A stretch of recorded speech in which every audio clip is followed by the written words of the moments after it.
we'll officially have a look at what you can expect from PE at Shenybrook End. Like I say, welcome everybody.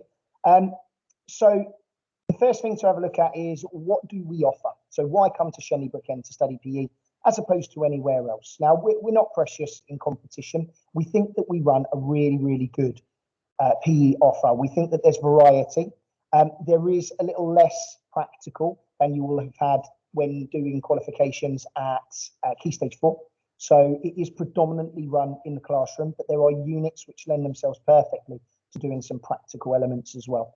But the first thing is that when you come into Shenybrook End School, we're really, really proud of our student athletes, if you like, that the expectations that we set academically, how you carry yourselves around school, the volunteering that you may take part in, and how you can get involved further than just your studies. Because when you leave, you guys are going to want brilliant CVs.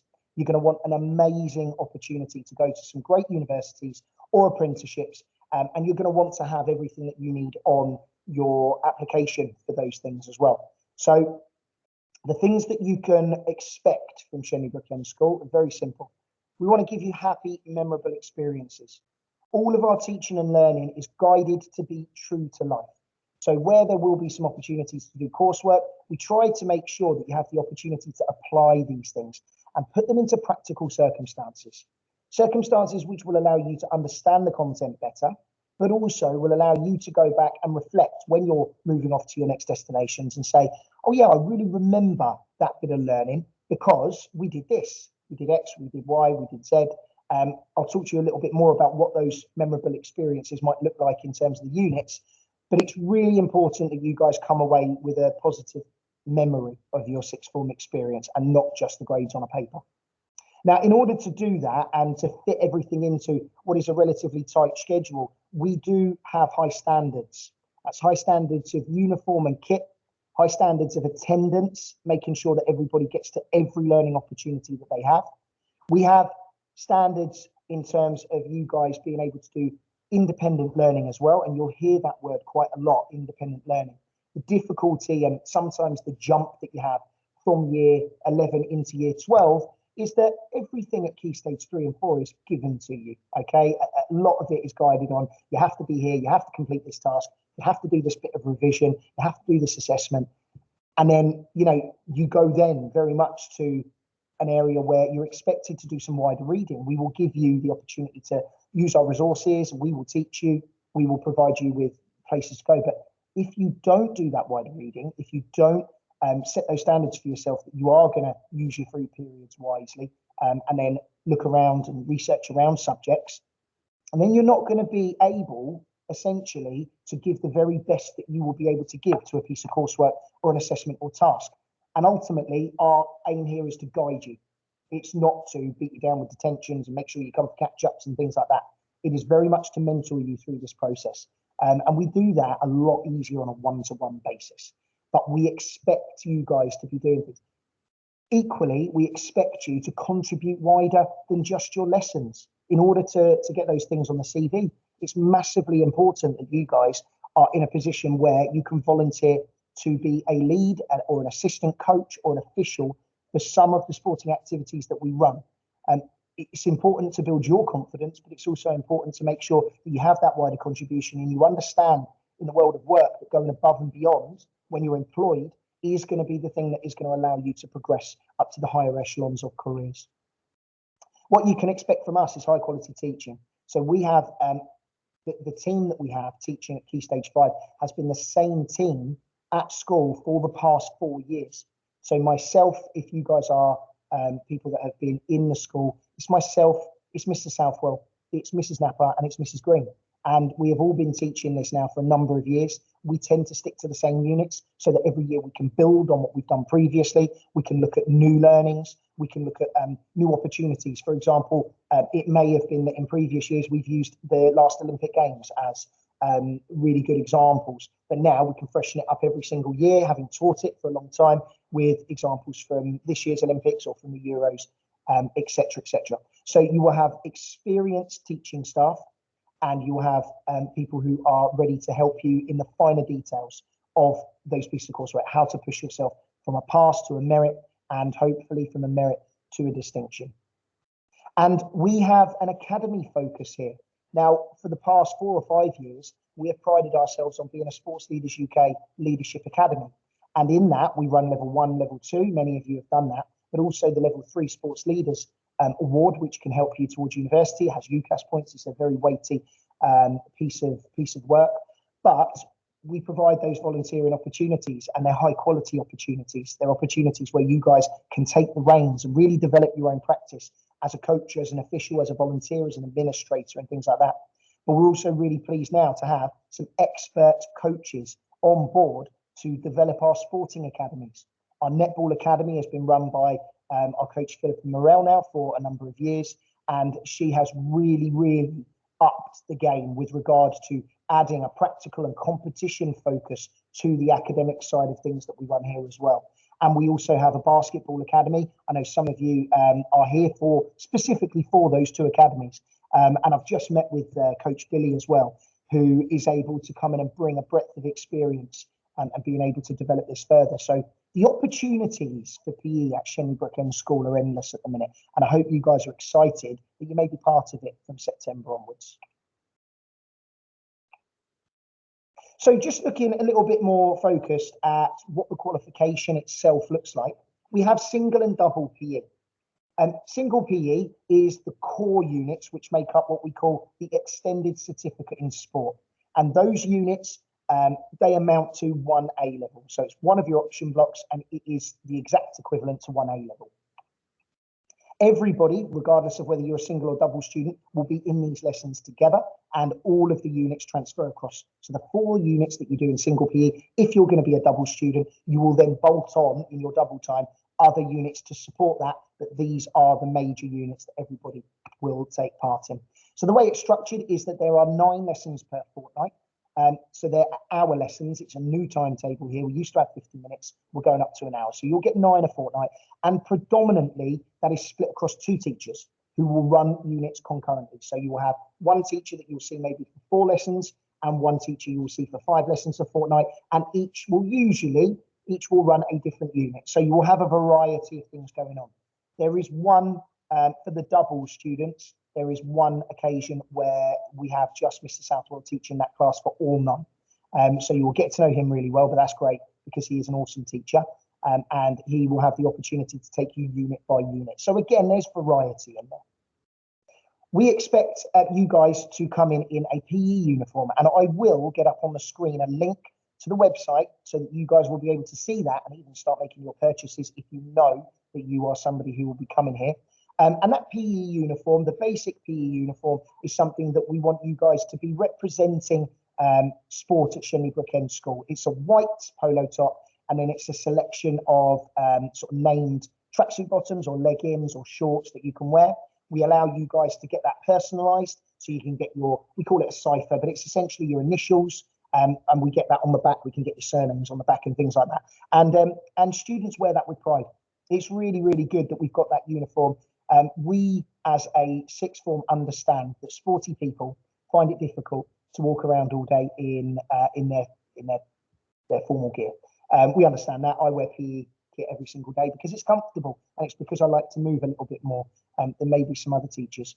So we give you that opportunity as long as you commit to making sure that you come to every single lesson and we have that uniformity in there.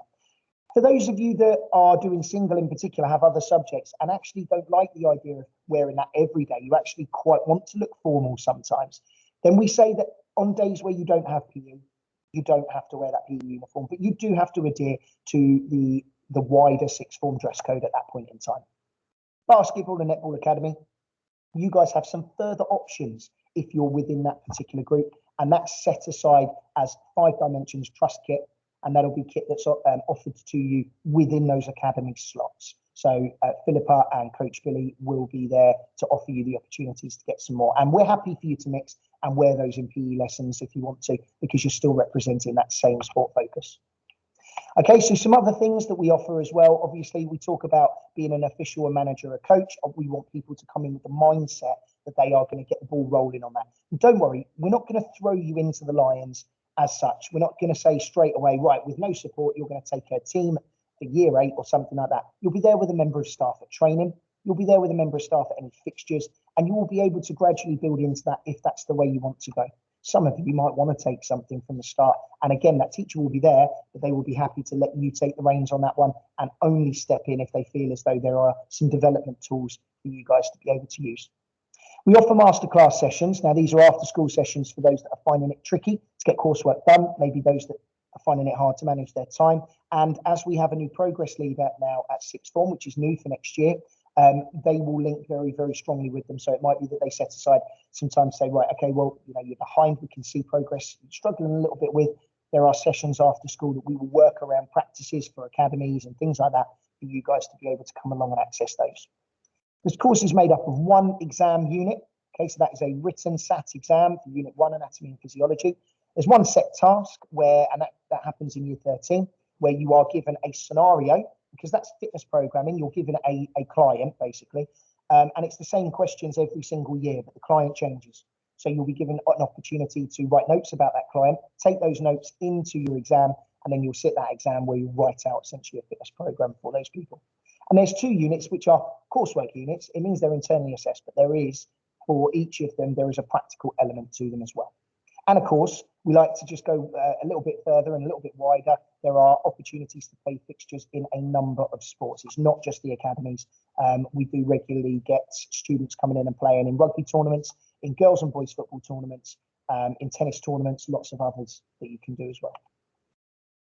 Okay, and the final little bit from me before I open up to some questions and take a bit of a breather, which is always good, is how the course is structured. Okay, so the 4 units that we will study, and these won't change. Okay, these are the units that we will study because they are the best variety, and they also allow people, if they find after 1 year, for one reason or another, if they find that it's not for them and they don't want to take it further, they should have already completed the 2 units that will make up what is the equivalent of an AS. So you will still be able to come out at the end of Year 12 with something. We hope that's not the case, but every so often there is. So this selection of units and the way we structure it is done deliberately for those things.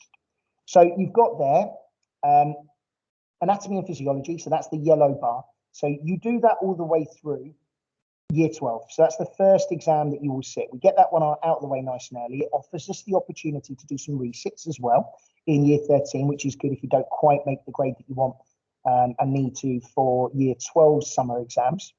You've got the fitness training and programming. That's the sort of reddy orange bar in Year 13. That's the one that we finish off with. We dedicate all of our time to being able to set you up for that set task. And that's lovely because, again, there's a real big practical element of that. We get you out into gyms and local area. We went to DW the last time we were able to run this particular unit. We went to DW and we did 6 weeks of our sessions using their gym. It's very kind of them, but we've got those links as well, which is really important.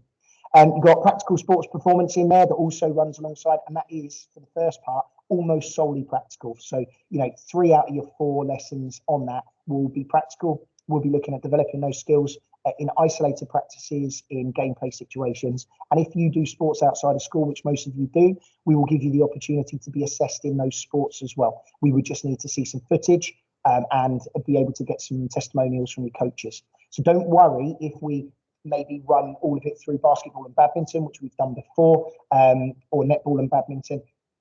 If you play something out of school and think, I'm much better at that and I want the opportunity to be a distinction in that particular sport, then as long as it is on the list of sports that we have from BTEC National, then that'd be absolutely fine. And then the most exciting one for me is the professional development in the sports industry. Essentially, you're going to look at researching some career pathways, the way in which you'll be able to progress in career pathways in sport. And you will be undertaking job applications, writing a CV for it, and then eventually you will be interviewed formally, dressed up properly, in the right way, with probably strangers, people you don't know, who work in the industry. And we've had so much come from that. We've had people who have been employed on the basis of that memorable experience that we provide as well. So really, really good. Guys, at this point, I am going to ask for everybody to prepare a question. It can be, there's no silly questions. It could be something about the course structure. It could be something about the school day, something about the uniform. It could be anything you like. But I want you to put a question on, and I am going to go quiet for 2 minutes, and then I'm going to come back up, have it prepped. Don't press return. But when I come back, I want you all to press return on your question. And like I say, there is no silly question. It can be the tiniest, minutest one, or it can be a massive one. It doesn't matter. Okay? So 2 minutes to think and type one up. Don't hit return yet. See you in 2 minutes.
guys, that is probably about time-ish.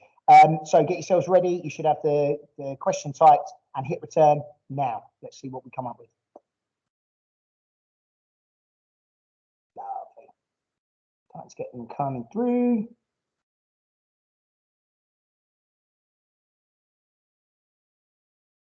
Lovely. I'll start addressing them when they come through, guys. There is 8, 9, 10, 11, 12, 13. There's 13 of you on. So please do get those typed in and hit in. Right, so how much does the uniform cost is the first one. And do we still wear it on days that we aren't doing practical? So first of all, let's use this opportunity now to stop presenting this and to go to the website. So you guys can write this down. I will share the screen with you once I've got the website up. It's Liss Sport is the name of that website. And I will show you it, and I'll show you the prices that they've got on it as well. Obviously, subject to change. It may be that the prices change, but they won't change dramatically. I am absolutely certain of that. Down to Jenny Buchanan School, BTEC National, and I will now share the screen with you so you have the opportunity to see what I am seeing. Okay, cool. So you go to Liss Sports. I trust that everybody can see that. It does say presenting. So lissport.co.uk. There's 3 S's in there. So lissport.co.uk. And on there, you go to schools and colleges, you go to uniform shop, and you scroll down to Jenny Buchanan School. Now, ignore leadership diploma, please. Okay, don't worry about that one. But the other 2 are available for you. So first of all, nice and easy. These are our tops. You can see the prices that are on there. And also there is a range of different things like shorts and tracksuit bottoms that we allow for you guys to be able to wear, because we know it's not one size fits all. And we also know that some fits for ladies and gentlemen are slightly different. So we didn't want to just go one type of it. We try to be as flexible as possible. But it's the Academy Polo. They're really smart. They're really good. They get branded with the Jenny Buchanan logo on there as well. And you can personalize it on the back. Now, there is another one to look for when you go down here as well, which is the sports leaders. Now, we put these in different ones because we don't just have those guys that do PE helping out with our clubs. We also have students who just love sport and PE, but they do 3 A levels. They don't do any PE. So we give this as an offer to them. And there you go. You've got your tracksuit bottoms on there as well. And you've got your top, which has SBE Sports Leaders on the back of it as well. Now we're looking to try and change this one. There's a quarter zip, but when we had it before, that wasn't on offer from Nike. So we're looking to try and get this one to be collared and with a quarter zip. It's one that we had before. So there might be some changes on that one, but we're just waiting for Liss Sports to come back. But you can see the prices up there. They'll last you for the 2 years. We don't think that they're dramatically expensive. If you're somebody that is part of the netball or the basketball academy, then it might be that you choose not to get one of these ones and you just go for that, just cost saving. And instead, and that's absolutely fine. It's not too different, and it is still branded up with the logos and bits and pieces like that. Okay, so I hope that answers that question quite well. Let's have a look at what else we've got. So are we still allowed to wear it on days that we aren't doing practical? Well, actually, conversely, I know it sounds a little bit weird. We don't want you wearing that kit for practical. Okay, that's not the kit that you wear for practical lessons. It's a bit odd. But we are expecting to go back to the normal circumstance of using changing rooms. And actually, that is smart, representative kit that you would wear when coaching, when officiating, and when in the classroom and around the school building. You are allowed to wear any kit you like, to reasonable effect. When we do practical, you're allowed to come in anything that you feel comfortable in. It obviously can't be anything that has got inappropriate writing context or anything like that, and it's sportswear essentially. But when doing practical, we firmly believe that you guys to be as energetic as we want you to be, that you guys have got to feel comfortable. So if you have some sportswear that you wear outside of school to the gym or whatever, then you can bring that in. That's not a problem at all. Okay. Harry said, do we need to wear the PE uniform for all 9 of the lessons or only specific? Well, again, we would like you to wear those when you have PE. There will be times where on your timetable you don't have PE, and as I've said, that's not a problem. On those days you can wear formal wear and you can wear the Jenny Buchanan wider 6th form bits and pieces on there. But on the days that you have PE, yes, we do. We like to have the room full of people all wearing their representative kit. If you have an event, like for example, one of our students has become head boy, and sorry, it's a head girl actually, who does PE. and we've also had the previous head girl has been in PE. There are times where there are legitimate and perfectly acceptable reasons why they may be sat in the classroom in formal wear. It's because they are then going on to do an interview or something similar like that. And in those occasions, then you will just let us know beforehand why. What we don't want is people turning up in their practical kit and then walking around and going into lessons and saying, I've got PE later, so I'm in my sportswear. Okay, it's either one of those two things. Cool. How much of the course is practical and how much is theory for single PE? Yeah, no, that's a really, really good question. So I'll refer back to the slides.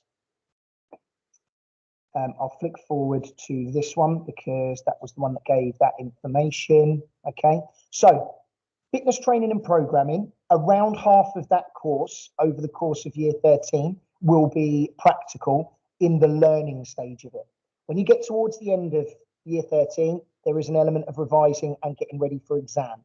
When we do that, we do pull it back a little bit and there's more classroom time. Professional development in the sports industry doesn't have any practical PE elements to it. But if we're talking about getting up and about and doing some active practical teaching, then there's lots of times where you'll be doing one-on-one interviews with one another. We'll be going off and doing some trips to go to. We have previously gone for that unit to go to MK Dons and look around their staffing structure and things like that about career pathways. We've gone to Loughborough University, pardon me, as well to go and do that. So, you know, in terms of practical, it depends what you mean. Do you mean playing sport or that? Well, that's that unit covered. Practical sports performance, like I said, the vast majority of the first 3 terms of that will be practical, and you have to get assessed doing that. So it'll only be a little bit in the classroom on that one. And anatomy and physiology, again, it's a little bit more active learning. That is classroom based, but we do like to get up and about and do some practical things to apply it in. So it will be sporadic on that one. Okay, so I hope that gives you a little bit of context on that. Thank you, a really good question. Hope has said, will we be using previous knowledge from year 11 in our work, or is it all new? It depends on what you've studied at year 11. So if you've done the sports science, then there is quite a lot that moves in. So anatomy and physiology, there was an element of that in the applied fitness unit. Professional development is all new. All right, that is a step up. That is something where we're looking at prepping you to go out post 18 into the big wide world. Practical sports performance, if you did the sports studies, then that is very similar to the developing sports unit. And if you did GCSE as well, that is very similar. It's essentially looking at practical and then performance analysis after that. And then again, fitness training and programming, sports science. Sports science did a unit on that, so that should be something that you're fairly au fait with on that one. Okay, so I hope that answers that one, which is good. Can you wear your own sports kit? Abby, I think I've covered that in terms of your practical lessons. Yes, you can, which is good, a positive, I hope. Molly, you've said the same thing. Will any of our notes from year 11 be helpful to keep? 100%.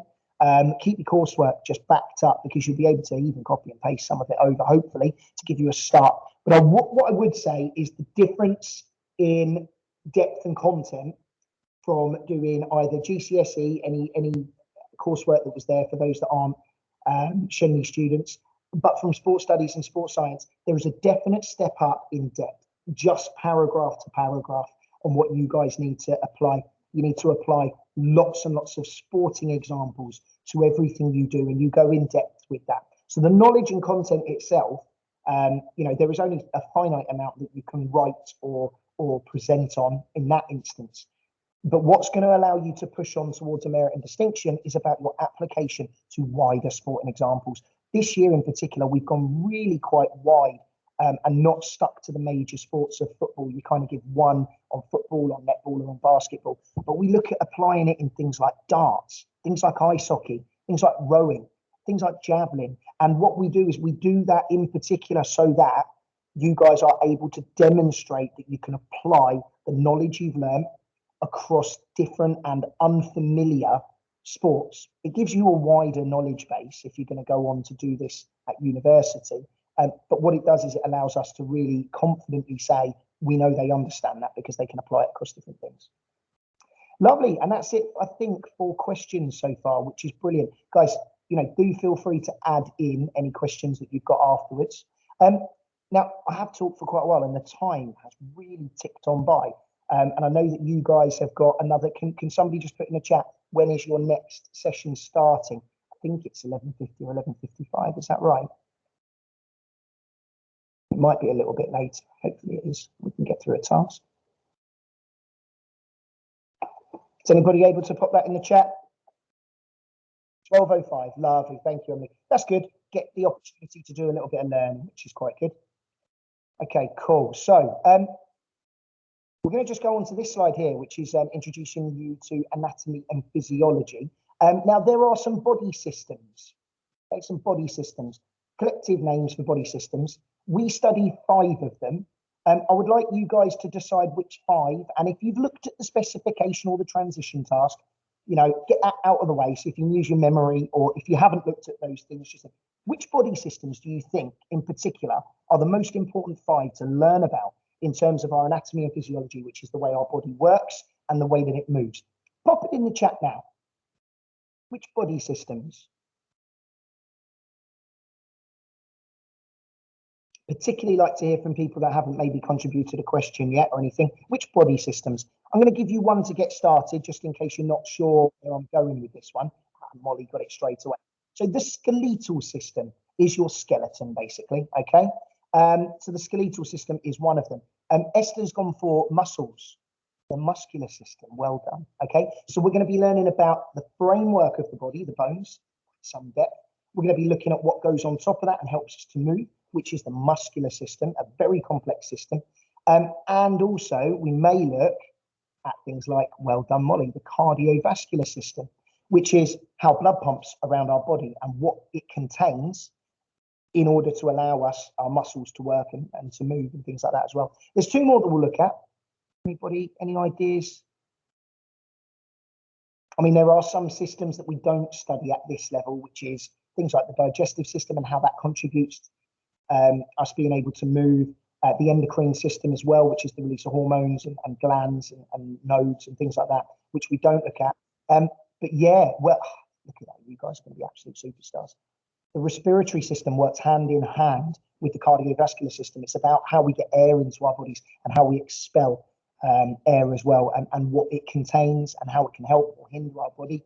And that works really, really closely with things like diffusion, how we can get oxygen into our bloodstream and the cardiovascular system work it, and then how we can release things like carbon dioxide as well. Which again, when we're talking about notes, you know, I was thinking solely about PE on that one, but think about what you might have studied in science.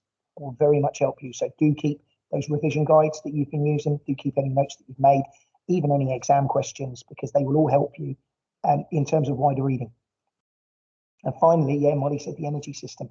There are certain ways in which we can apply all of these things, the movement of our body at different stages of exercise. And that's a really, really positive one. If you're looking to go and do sports science in particular at university, which is a really popular route, which people want to go through, that little bit of study on the energy systems is really quite complex, but it will help you massively to get started with the level of detail that you need to know when you go to university, which is another big step up. All right, quite a way away, but it's good for you guys to know what's going on. And I mean, the type of thing that we'll look at is this kind of thing. So we would maybe get this slide up on the board and we'd ask people to start looking at the different components of muscles and the body and things like that, and start to work out in detail what the differences are between them and how they work. Can anybody tell me, in terms of types of muscle, roughly how many muscles you think that there are in the body?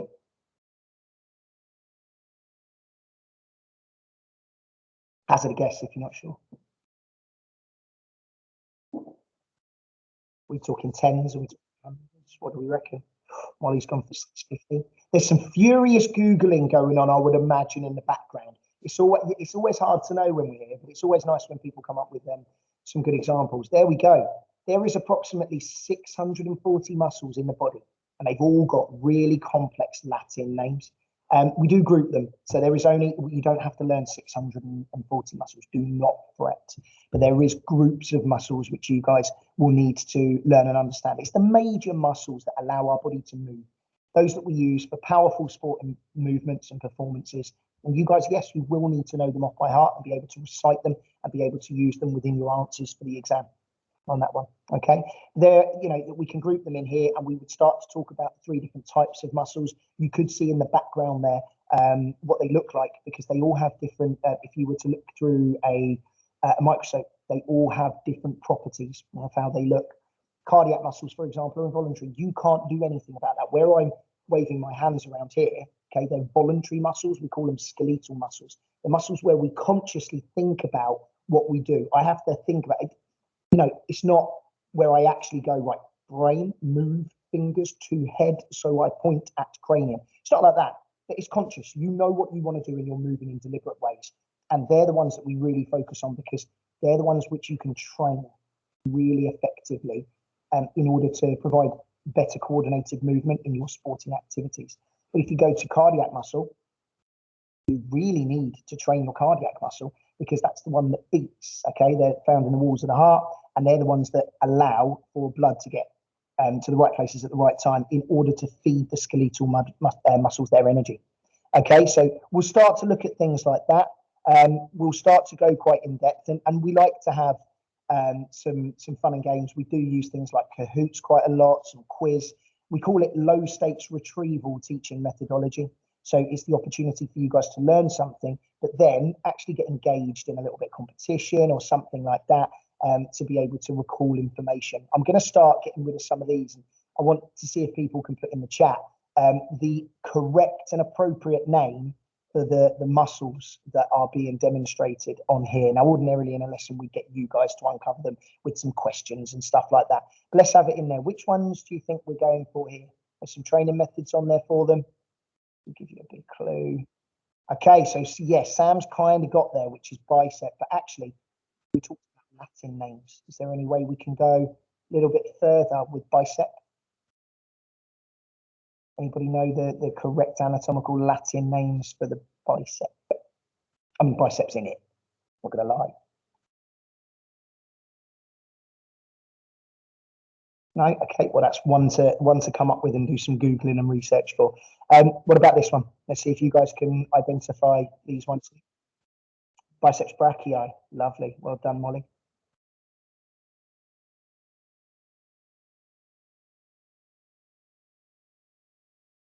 Which one are we going for here? Got the pointer one there, that should give it a clue. Correct anatomical name for these. There you go. Correct anatomical name for the ones that these are. Good, abdominals, fabulous, well done, the abdominals. And we also have some other muscles in and around there. Now, we all kind of know our abs.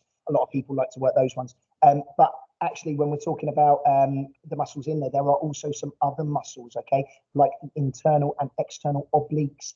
And each of them will perform different actions. The obliques with some twisting motions, okay, the abdominals with our flexion and our extension. So we'll look at those movement patterns. And again, it's all about how we can be better at sport by training individual and isolated muscle groups part of our body. Now, there's two more of these, but I'm not gonna dwell upon that because we're getting towards the end of our time. I just wanted to focus on this one. Now, we talked about memorable experiences earlier. And one of the memorable experiences that we always have at the end of this unit, which is the professional development in the sports industry unit, is we look at applying for job roles from sports sectors such as these. Okay, so these are the kind of the general career pathways that if you take your sport seriously and you want to be in the sports industry in the future, these are kind of the ones that we say are the overarching career pathways that you'll go down, and you'll apply for real life jobs. We've got a set of job descriptions and person specifications. You'll look at your own skills as it stands, where your experiences are, what qualifications you've got on top of the ones that you're doing academically, such as sports leaders, YMCA personal training and fitness qualifications. You might have done Duke of Edinburgh, you might have done some external qualifications, maybe as part of guides and scouts and things like that. There's loads of them, and you'll basically go, right, where do I fit right now at the age of 16, at the age of 17? Where do I sit right now if I was going to go and try and apply for a job here? Would I be able to stack up as well as other people on their own CVs, or do I need to do a little bit more to get more experience? And you will apply for those, so you will be selected. It's quite a cutthroat process, actually. You will be selected based on the applications that you provide to go into job interviews with one of those, and then at the end of it, each of them will stand there and they will tell you in front of other people whether or not you've got the job. So, you know, it's really, really useful and beneficial, because many of you at this point won't have ever experienced that process.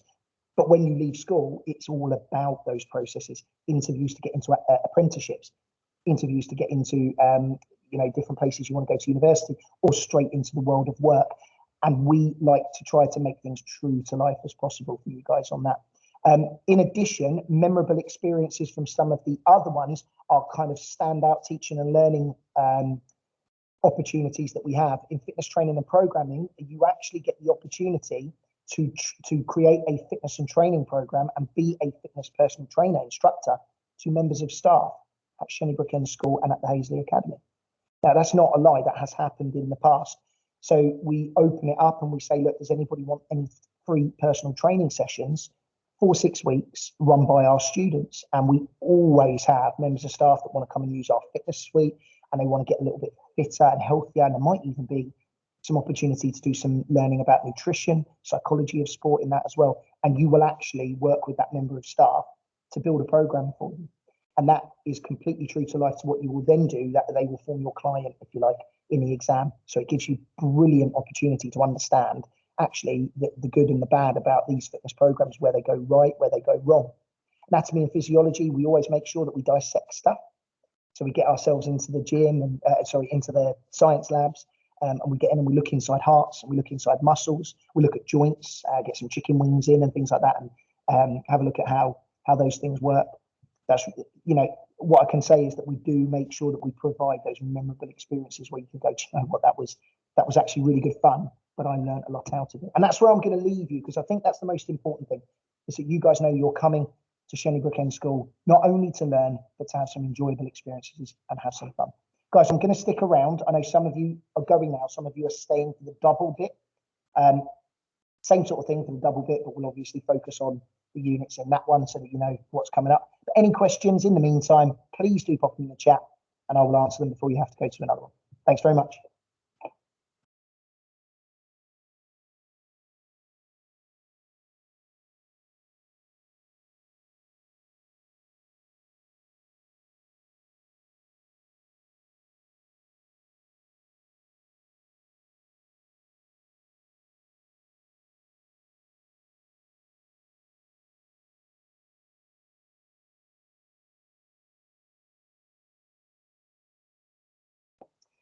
Thanks, Harry.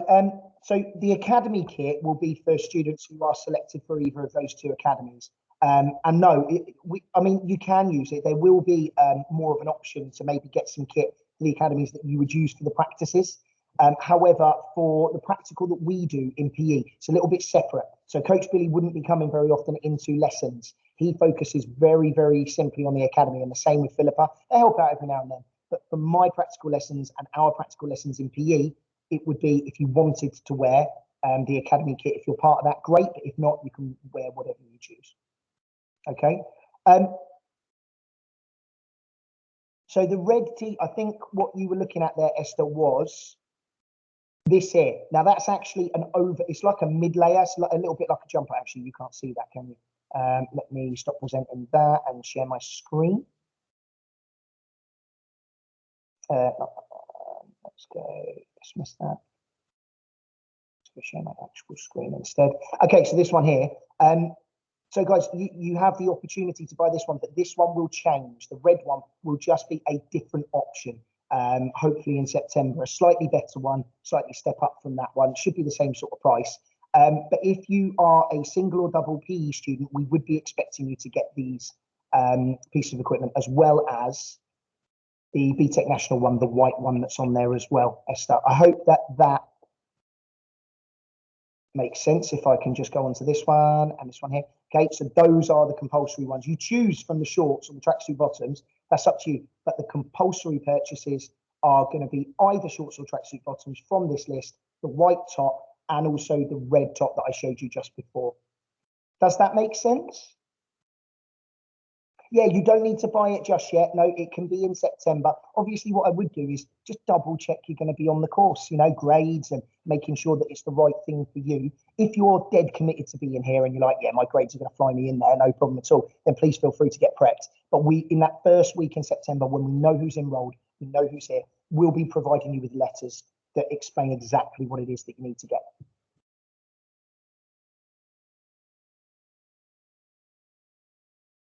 Fabulous. If there's no other questions and queries, guys, thanks very much for joining us today. Double will start soon.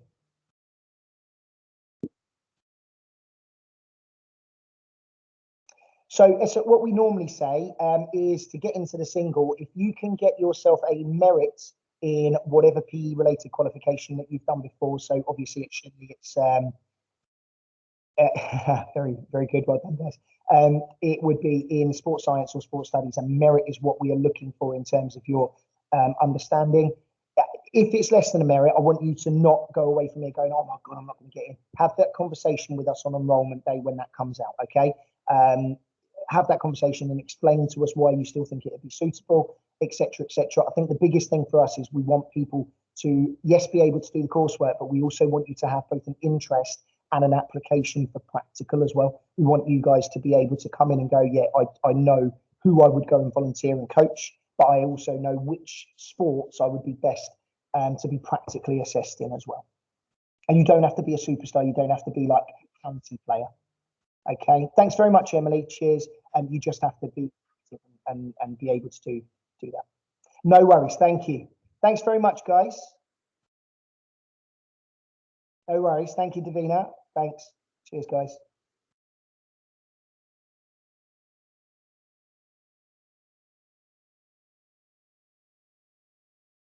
Okay, so we're going to get ready to start the double very shortly.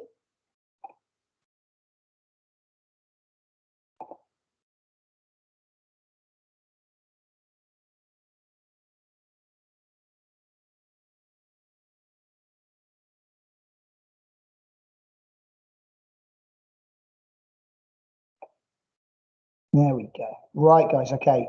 Those of you that are staying on for the double or will be joining us shortly, I am going to just go quiet for a minute. I'm going to go and refresh my coffee, going to go and use the facilities, and we will be starting again very shortly, about 3-4 minutes time.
Right, welcome back and welcome to those that have joined us. Hello, everybody. My name's Mr. Doyle, if you don't know me already. I know there's a couple of external students who I'm really pleased to welcome on today, and I hope that it gives you a bit of a feel for what's to come.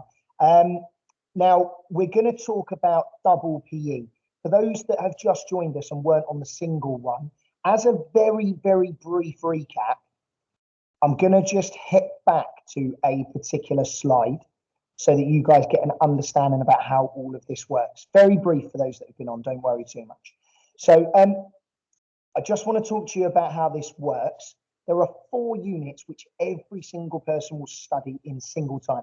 You must do the single to then also do the double, okay? And in that, those 4 units will be there, and that's where they run in year 12. You can see there, the icons match up to roughly where in the timeline, from the start of the year on the left to the end of the year on the right. Out of those, fitness training and programming is a set task. So it's an exam where you can prepare notes beforehand. The anatomy and physiology is a normal exam. And then practical sports performance and professional development in the sports industry are both internally assessed through coursework and through practical assessment. Now, how does that change for the double? Well, in the double time, you would do more units. So you would do 9 units in total, okay? And there is a little bit of flexibility for the first time ever, because last year we had some students on the triple PE, which is even more, it's higher. So it's all 3 A levels. We actually started to study some new units, and we quite liked some of them. So we are actually going to give you guys the opportunity to select your own unit pathway.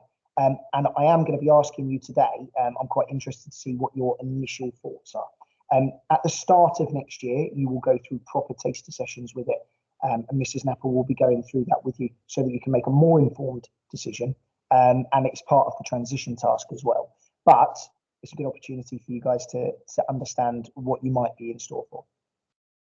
So there are 3 optional units that we currently run.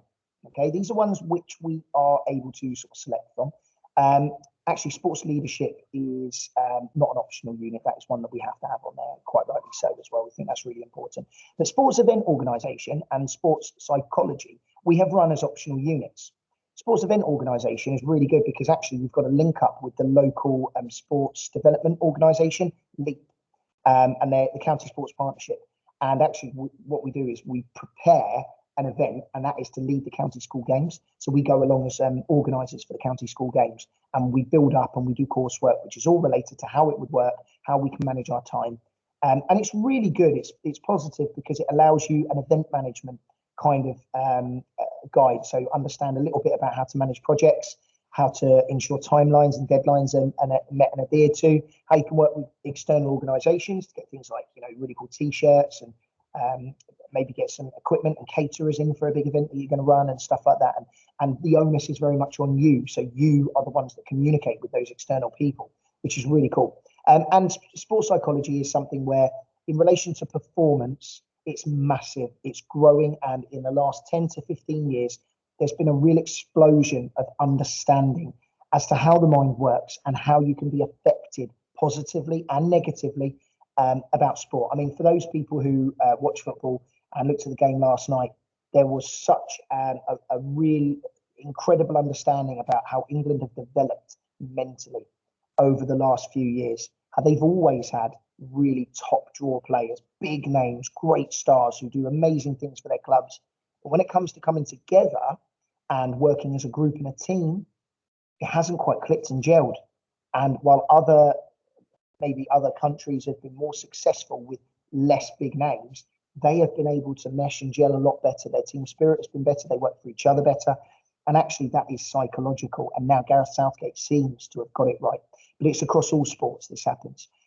What happens when you step up to the free throw line in basketball and you've got an entire crowd behind you who don't want you to score? How can you ensure that when you hit and nail 10 out of 10 every training session, how can you ensure that that replicates and you can perform exactly the same skill under those pressurized situations? So that's kind of sports psychology. You also do 2 units which are compulsory. They're units that you have to study. And one of them is another set task exam. So business in sport, a fascinating unit, which really gives a good idea as to if you're not somebody that's going to be a performer, a player, in the future. How can you make a living out of sport in different ways? And it looks at how you can set your own businesses up. It looks at how, businesses like Nike and Adidas, it looks at the combination between those two, setting up sports franchises and how they run and work, the finances in sport, becoming an agent and things like that. It's really, really interesting. It's basically anything to do with money within sport. We study in that. Okay, and you get the opportunity in the exam to look at like a sports organization, usually a local one, and you look at their business model and whether there's any marketing improvements that could be made, any structuring of staff and stuff like that. It's really, really quite interesting. And skill acquisition links back to psychology a little bit, and it talks about how the mind plays a part in being able to recall and replicate skills over time. So how training works. It's basically an understanding of what happens in the brain when you train. Okay. And you get the opportunity in that one to be practical as well. In sports leadership as well, you get the opportunity to actually coach and train others and enable them to get better, and you get assessed on that. But the two additional units that we've started looking at this year, sports performance analysis, which goes a lot more in depth than the practical sports performance one does in single.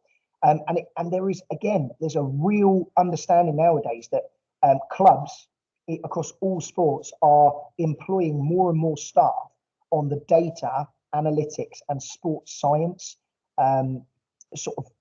progress. There's a lot more money in it, so there's more opportunities, and we've had students from this school who have gone on to actually work for professional football clubs. There is a couple of ex-students from this course that you're looking to study now that have worked at the MK Dons, but have worked at Southampton and Cambridge United. And they've been on the analysis, and they're actually doing analysis for first team and for potential recruits, like new signings and things like that. So it's a fascinating area, which is really exploding in terms of the opportunities that are there for you in the future. So that is one that you could select instead of event organizational psychology. And again, we always have people who are interested in sports therapy and maybe becoming physiotherapists in the future. And for that, there is a unit called sports injury management, which Mrs. Knapp has been running. She said that it's gone down really popularly, and people are interested because there's that hands-on practical element of it as well. It's not too much the coursework. You actually get to, put people in a recovery position and understand how to resuscitate someone, which, we've seen very recently is a really important and major skill. So just by me waffling on a little bit, I'm really interested to know via the chat, if you were to choose two of the four, sports event organisation and psychology, sports performance analysis and sports injury management, I'd like you to write which two you would choose just off the top of your head now. Don't press enter because you might be guided by other people's thoughts on this one. But I just want you guys to say which of those sounds most interesting to you.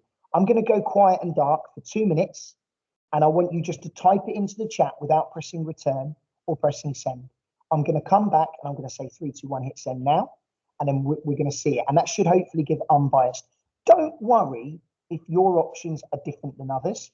And please don't think that this is going to be the final decision. It's not. You get an opportunity in September when you're here to have a proper look at it. But I'm just interested to see gut feelings. So I'm going to go quiet for 2 minutes. Type it in.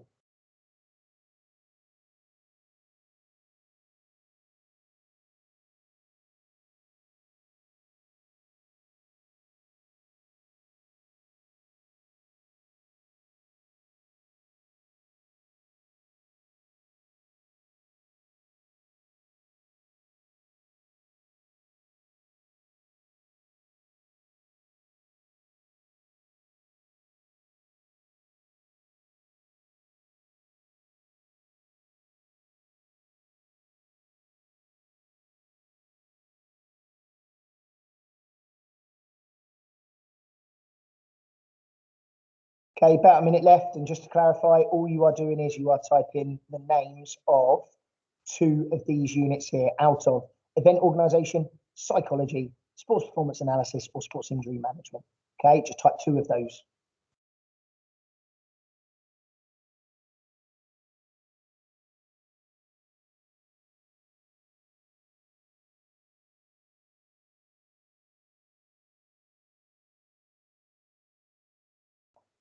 Okay, that should be enough time to type them in. Okay, so you're going to hit enter, return in 3, 2, 1, boom, go. Pop it on. One come through already.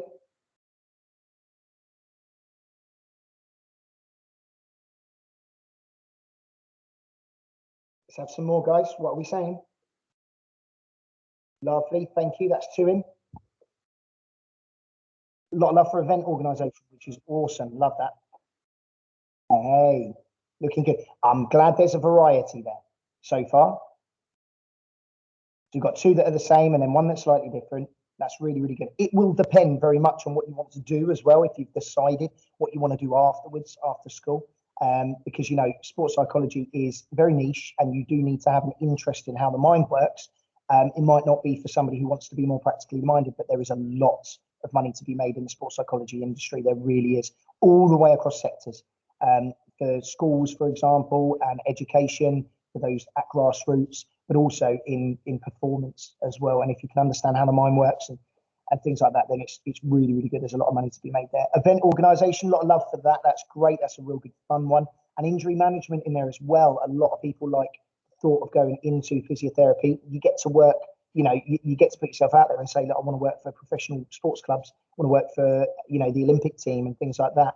And if you're very good at your job, you can make an awful lot of money in the private sector, particularly out of being a physiotherapist and things. So that's really, really good. Thank you for those people that did that. I'm going to assume the rest of you haven't got the opportunity to use the chat function. So that's unfortunate, but hopefully you have an opinion on what that would be at the minute. So just so you know, you've got 1 set task in there. 4 of them are coursework units. So only 1 additional exam, 3 in total across single and double, but only 1 more on the double. Okay. Now, the other thing to talk about is the additional volunteering. So with the single guys, quite often you get students who are doing 2 very academic A-levels, and actually they're doing sport as a single because they just want something really fun to do for their third A-level, something that they think will be a little bit more getting them outside and practical. And they might maybe come and help out with a club every single week. But the double students generally tends to be people who have a potential future in the sports industry. And therefore, actually, your time demands are such that we really like you guys to nail down what it is that you would like to support with. So if you are somebody who's coming in for the Netball and Basketball Academy, it may well be that you guys go, right, I would like to work with one of the teams. So I would like to do some officiating to start with. I just want to referee maybe year 7, year 8, because they're less likely to chat back or more likely to respect older students. And you go, I'll come along, but I want them to be coached by the teacher. I'll do some officiating. Midway through the year, because I then get used to some of those teams, I'm going to start coaching them. And by the end of the year, I'm going to start helping out. At the end, I'm going to coach them, but I'm also going to come along to some of their fixtures. And I'm going to, you know, I might not referee this time or umpire. It might be that actually I'll come in and I'll do some coaching. It might be that you've done this before. And some of the names that I have in front of me have been doing leadership diploma for quite some time. I know some are coming in for the academy, so they'll have been playing and maybe even doing some coaching for quite some time. So it might be you go, right, straight off the bat, I am going to take 1 year group and I'm going to do everything for them. I am going to coach them all the way from scratch, because at the end of the year, when they either win their league or maybe don't so much, you know, if you're working towards that, I want my name to go down as their coach. I want to be recognised from the start that I was somebody that helped them. Remember, you will always have a teacher with you. You will not be thrown in, but you will be given the opportunity to independently lead certain sections.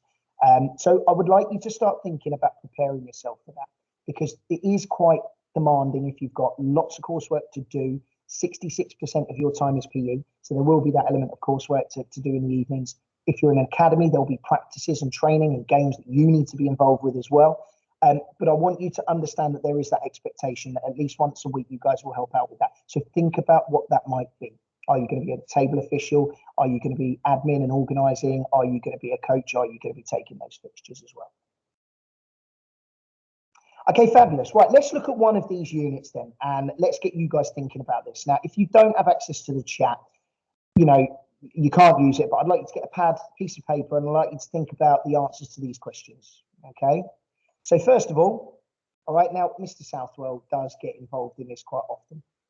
So he is somebody that uses Tottenham Hotspur quite often as his examples. But I want you to look at this, and the first thing you might say is it's a squad photo. But in sports leadership, there are many, many components that make up this team. And there are many leaders that will help to decide and shape whether the team is successful, or in this case, maybe not. And I want you guys to try to name some of the sports leaders roles. Like how many leaders can you see? It doesn't have to be people that you know that are on there, because you might not know the 16-17 Tottenham Hotspur team. But what roles might the people be taking on in the different colours, and also the participants and those that aren't the players? What leadership roles do you think they might have? Knock it in the chat. Okay, so Emily, Molly, and Jessica, I know that you've hazard a guess if you're not sure, but how many leaders can you see there?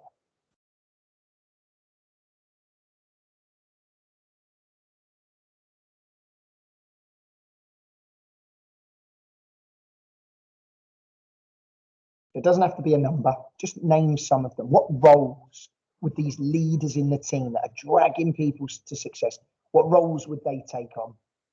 Think back to yesterday as well. If you watched the football, I'm sure many did. Think back to who really came across as leaders in that. Somebody like John Stones, great player, absolutely brilliant, and in his own right, fantastic. Quite quiet though. Wouldn't necessarily say that he was one to lead the team to victory yesterday, but there are players on the pitch that did, and there are players off the pitch that did. Molly has said 29 on there. Okay, she's counted them. Everyone's a leader. Yeah, you're right. You are right. To be able to be successful and to be have a winning mentality, everyone must contribute leadership. But actually, there are those that take that over role. That role as somebody who will communicate, be the one to talk in front of others, be the one to instruct and direct, be the one to take charge of certain situations. But probably 6 or 7. So what roles do we have on there in sport? Let's name some of them, please.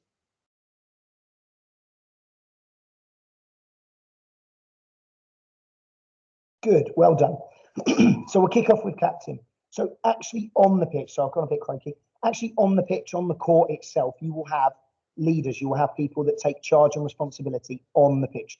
The managers and the coaches, 2 more leadership roles, they can direct from the side.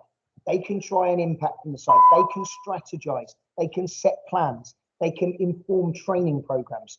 But when it comes to the pitch, especially a big pitch, like a rugby pitch or a football pitch, it's really difficult. And you need to have people that are there in amongst it, who are leading by example and who are directing and encouraging. Okay, when somebody's head drops because they've made a mistake or they're feeling difficult, it's for them to try to motivate and to try to encourage. Okay, in the changing room, when all of the coaches have left, if there has been a dispute between a player and a coach because the player doesn't like being beaten down on, or they blame them for something, or they don't think the strategy is right, that captain is that person to be able to have that one-to-one peer conversation and go, look, manager's right at this point, you've just got to do this for the team. Or, look, I empathise, I'm going to maybe go and have that conversation on your behalf so that you don't have to. There's loads and loads of roles that could be taken on there by that captain, okay? Let's have a look so that we don't dwell too much upon this one, though. How many of you identified the people in the black tops? How many of you identified the physio? How many of you identified the medical professional? How many of you identified the goalkeeper coach, for example? How many of you, well done, Molly, yeah, thank you for contributing there as well. Manager, head coach, physio, assistant coaches, okay? A lot of the credit is going to Gareth Southgate for the current England run, but actually people more and more are starting to use the name Steve Holland. Steve Holland is the assistant. He's not somebody that normally gets the spotlight, but he is somebody who we're starting to have an appreciation for, that actually tactically and the strategies that are used at different times in the games and how the team sets their shape is being set up by Steve Holland, the assistant, and Gareth Southgate is more the man manager and the person to make sure that everybody's happy and do that media kind of frontage with. So there are so many people on there. Now, if we take ourselves out of the world of professional sports as well, in order to become better players and people, generally, PE is on the national curriculum for a reason. PE teachers are leaders. They have to communicate. They have to ensure that, they motivate people to get the qualifications they need and to work hard. Outdoor expedition leaders are also people that can be counted as leaders, because if you want to go and do something a bit out there, if you want to go and do something a bit different, rock climbing, potholing, anything to do with water sports, then you need people that are specifically trained to act at the right time. Okay, if we look at what happened at the start as well so physios is one thing. But would we count the medics that resuscitated Christian Eriksen at the start of this tournament? Would we count those medics as leaders? We actually would. And although they would be trained outside of sport, they are actually in the sports industry, and being able to get on and do what they did in front of a crowd of 90,000 people is very different to being able to do exactly the same thing in somebody's home where there isn't many people around, or out on the street somewhere, or in a shop, even if that would that fate would befall somebody. So it takes a particular type of person to lead in those situations. Okay, another little task that we like. This is the kind of teaching and learning that you'll be looking at. It's not just reading out of a book. Another little task, we've identified some leadership skills, some characteristics of a leader here, okay? And within that, I'd like to say, if you could build your perfect leader, for whom would they take each of these things off? Which leader in sport do you think has the amazing personality? Okay, which leader in sport do you think has passion, which is fantastic? Which has great enthusiasm, which shows amazing determination, and which has excellent communication skills? Okay, so we start to get you to use different teaching styles as well, to think of the different components of these characteristics and put them together.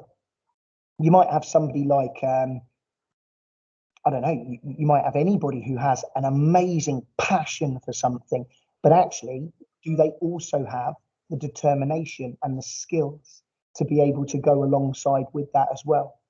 Thank you, Abdul Karim. You've talked about LeBron James. Now, which of those then would you say that LeBron James demonstrates most? Is it a winning personality? Is it a great determination to get to the end line? Is he somebody that communicates amazingly in the media when he's doing press conferences, or with his teammates and things like that? You're picking out LeBron's good communication and winning passion. Fantastic. It'd be like if you could take some of the most amazing basketballers over the last 20, 25 years, all the way from Magic Johnson, through now to Stephen Curry.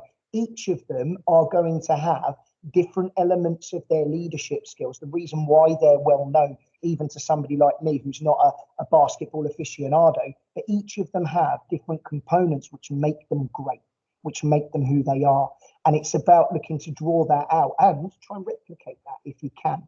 Can you be as good a communicator as LeBron James is, or some of the amazing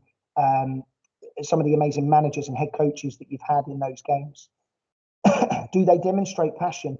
And also, can they keep themselves quite calm? Because there's a difference, isn't there? You look again at somebody, and I am using football in the Euros quite a lot, purely because of last night, and all of the examples that we've got in our head. But Gareth Southgate, I don't think he comes across as the most enthusiastic person in the world. Take tennis as well. Andy Murray. I don't think you'd think that he is one of the most sort of enthusiastic leaders in the world. But Andy Murray has inspired a generation of young people to take up tennis. And we now have so many more sort of mid-level, I would say, they're not yet winning Grand Slams or working towards ones, but there's so many more British players coming through the system than there was at the time. Previously, it was just Tim Henman and Greg Brzezinski. They were the only ones on court at a particular point in time. And for the ladies' game, it was Elena Baltaccia. There was only three. Now you think Cam Norrie, Dan Evans, you think the young lady for whom her name escapes me, the 18-year-old that is just Emma Raducanu, isn't it? Emma Raducanu, who's coming through. But you've got Johanna Comter as well. You've got Heather Watson. Laura Robson was there for a little while as well. You can name a string of players, and Andy Murray has inspired those because of what he has shown. But when he's in a press conference, how dour and boring does he sound? He's had a reputation for a long time. He's not the best communicator, maybe not the most enthusiastic, but on the court, his passion and his determination to be that first male British Grand Slam Wimbledon winner for something like 80 years is commendable.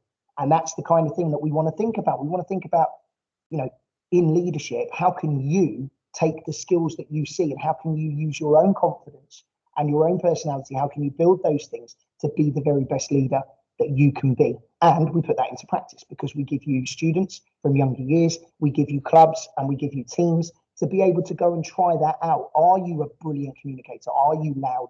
Are you vibrant? Or are you that kind of arm around the shoulder, one-to-one kind of manager and coach and leader? Can you be somebody who can't really coach particularly well, but are you an amazing and decisive official? Not a great communicator, but excellent skills in terms of making decisions at the right time. It's those kinds of things. And guys, it's fascinating. I hope it ignites the passion of all of the various roles that you could take on, as well as being a performer in the future, and how, by learning, this is just a very brief snapshot of one lesson that you would do in leadership, how the teaching and learning methods that we provide at Shenny Brook End School will allow you guys to really think deeply about yourselves and about your own practices in these things.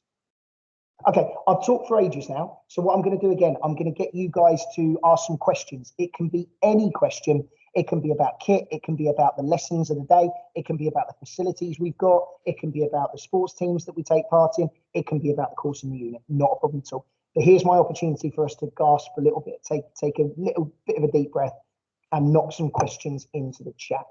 Okay, going to give you 2 minutes to see if we've got any come up.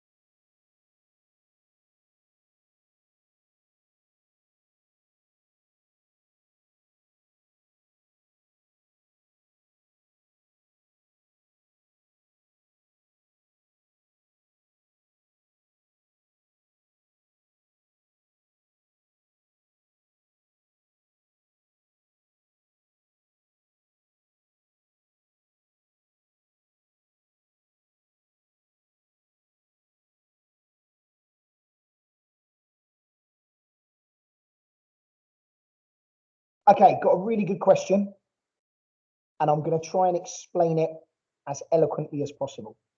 So practical comes in two shapes for me. First of all, we talk about playing sport, okay, and the purpose for which that might help us to gain a qualification. So in that one, if you chose performance analysis, if I go back here, if you chose sports performance analysis, there would definitely be opportunities to play sport, because without playing it in the lessons, obviously, without playing the sport, you can't really video it, code it, and analyze it to decide where people are going right and wrong. And it's the same with the biomechanical analysis as well, the movement pattern analysis. You need to actually play it to be able to do that. So there would be a proportion of, let's say, 2 half terms. There would be a proportion of those lessons, maybe about 20%, which would be active. If we go right back, I know some people have already sort of heard this, so bear with me, but it's a really good question for Abdul Karim to ask. This orange section that you can see here, which forms about half of a year, right? I would say 75% of that is practical, lesson time practical. The rest of the time, dependent on how the progress is, we sometimes give the opportunity for us to just go out and do sport for sport's sake as a group. Okay, sport for sport's sake, which we love. But it really does depend on how people go with their revision, with the assessments that we provide to them, and with the coursework. Because quite often, if people are behind, then it means that we sort of say, all right, we'll give you some coursework lessons here where we might have gone out and done some sport for sport's sake. Now, the other side to practical is getting up and about and using your hands and applying things. So in the units that you've got there, here are some things of which I believe are practical parts of each of these, okay? So fitness training and programming, okay? There is some actual practical hands-on training in that one to do. And there is the opportunity to go out there and act as a personal trainer within lesson times. So you would go and meet with a member of staff at the school, and then you would write a training program for them. That to me is practical. It's not sitting in a classroom, typing things up, doing coursework, studying, revising. It's something that is a little bit more hands-on and applying things. Same as professional development. 20% of that, 25% maybe of that particular unit will be getting up and doing some interview skills and techniques. We'll be dressing up formally to go and do the interviews themselves. So again, there's that practical element of it. If we go back to the double, there's even more. Sports leadership. You will run either with a team after school, or you will be given some lessons. You will run 6 weeks of their PE lessons. You will take a group and you will teach them to be better team players in the sport that you select. And then they will play against one another, or they'll play against another school if you decide to do it through an after-school team or club. That's very practical. It's not exerting yourself physically to train your own body, but it is very practical. It's up, it's about, it's hands-on. Event organisation. You will be meeting with people from LEAP, from the County Sports Partnership, to go along and actually work with them to deliver an event, which again is up and about and is practical. It's not stuck at a computer. Psychology is very theoretical, okay? Only about 10% of that will be sport for sport's sake. Sports injury management, it's up, it's practical. There is an assessment. A whole third of the unit is building towards an assessment where you actually go and put people into recovery positions, put bandages on people, learn how you would deal with sprains and strains. So again, hands-on, practical. Business in sport, probably more theoretical, but there's a lot of project work in that. So rather than reading and studying out of a book, it's the most recent one, for example, was we gave a budget to students who were then using it for all of the things that they would need for income and outcome to set up an NFL franchise somewhere in Britain. So they had millions and millions of pounds. They had to talk about how much would be on the playing roster, how much would be on the stadium, would it be rented, would it be built from scratch, etc. How would you make money back through merchandising, all that kind of thing. So again, it depends what you mean by practical. That was very much a case of working in groups and being able to do that. And in skill acquisition, there is an element of practical, about 25% of that unit, where you would be looking at, actually, can I put into practice the understanding of how training makes me better, how my mind starts recalling and creating muscle memory. And then you also, on that one, you have to be assessed delivering a skill acquisition based, so like a new skill, based practical to other people, and then you'll be assessed on your teaching methods for them. So a little bit long-winded, but essentially in those two elements of practical, at least half of this course is going to be spent away and outside of the classroom, you know, not just revising and creating notes and typing up coursework. There's lots and lots of active learning that we do. Does that answer your question, Abdul Karim? And are you part of an academy? Because if you are coming to be part of the basketball academy or netball academy or whatever academy it might be, then the answer is that the practical goes up in those sections as well. Can I ask you that?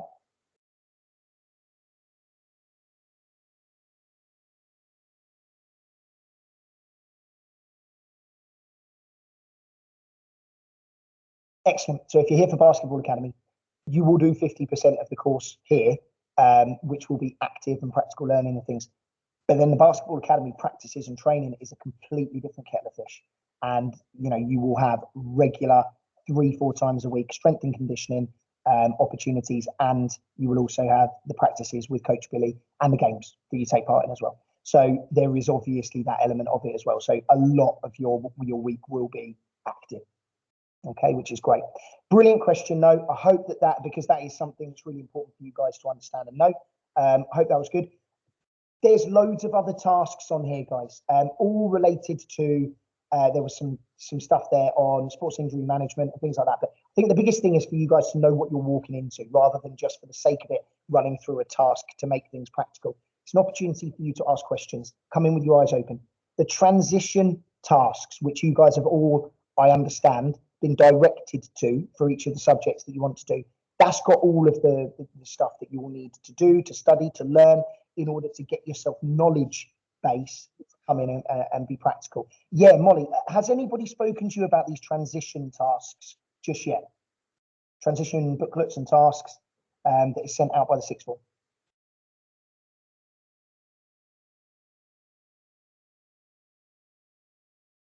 That's not just Molly, by the way, that's anybody. Has anybody heard of these? Has anybody been sent an email or anything? Yes, they have. Good stuff.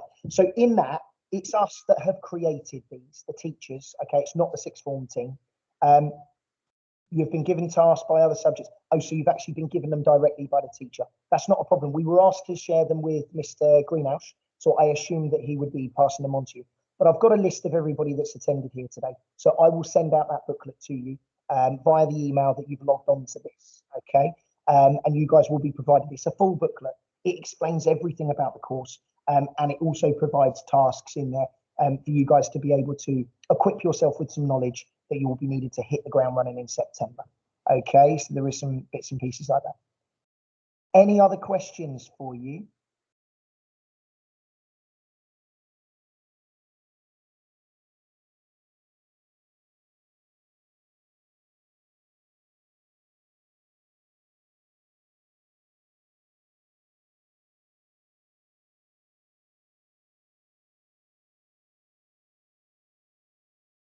Okay, guys, if there's no other questions, I'm actually going to say now, this is a good time for us to just reflect, give yourselves a little bit of a breather.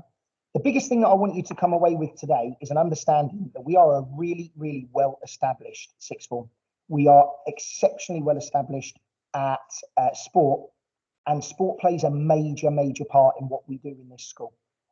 It's expanding with the academies that are coming on board as well. The school have invested in coaches such as Philippa for the Netball Academy, Billy, and we've also got a PE teacher now, Alexis, who is, and Mr. Lewis it will be, who is going to be working primarily with the lower school, but he's also going to be working as a secondary coach for the academy. Imagine having two guys who are England coaches, Philippa, who is vastly experienced in terms of netball around county and sort of even regional and national level. Imagine having those guys now employed by the school to not only teach but also develop this major academy. Nowhere else in Milton Keynes, I don't think, are packing this level of experience to go alongside what is already a really top quality academic experience. The college do amazing things when it comes to their sport provision, and they've got professional coaches in there as well. But I really think that we are employing the right people to guide you guys into being the very best that you can be, whether it is working in the sports industry or whether it is playing and training.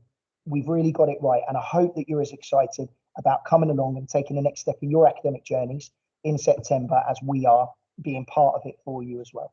Okay, if there's any questions in the meantime, the transition task has got the email links for all 4 of the teachers that you'll be involved with, and I just want you to make sure that any time over the summer, happy, we won't get back to you straight away because we'll be resting with our families as well, making sure we're ready for September. But don't hesitate to ask. You or your families can ask at any given point, and we will make sure that we get back to you so that you're prepped and ready to go.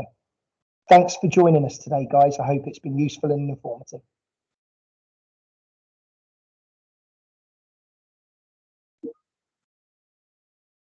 It's no worries at all. Thank you very much, Molly. You too.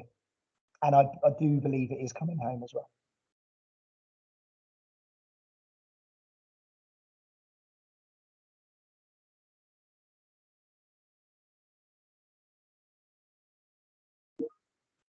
No worries, Nelly. Thank you very much. Thanks for joining us today. No worries, Jessica. Thank you very much. And again, thanks for your help with Sports Day as well. Abdul Kareem, thank you very much. Great questions as well. I hope that's sort of whetted the appetite a bit for you.